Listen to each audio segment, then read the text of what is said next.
নাহৰ পাতৰ আলতে ঐ চিলিকে মোৰ জোন খাইলা তোৰে মুখনি ঐ নাহৰ তগৰ ফুলিলে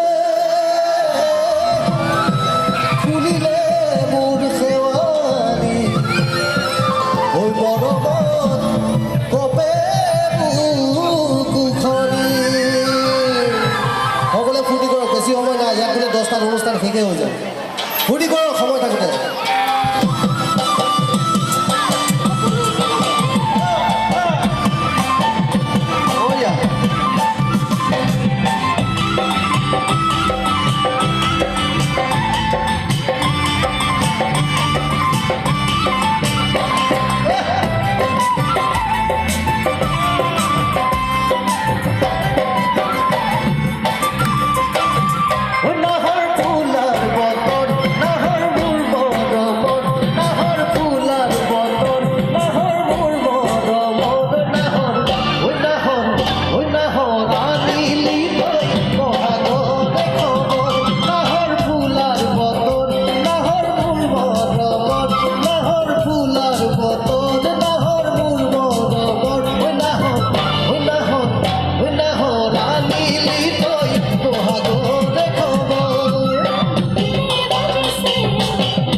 Thank you. খুব ধুনীয়া সহযোগ কৰিছে।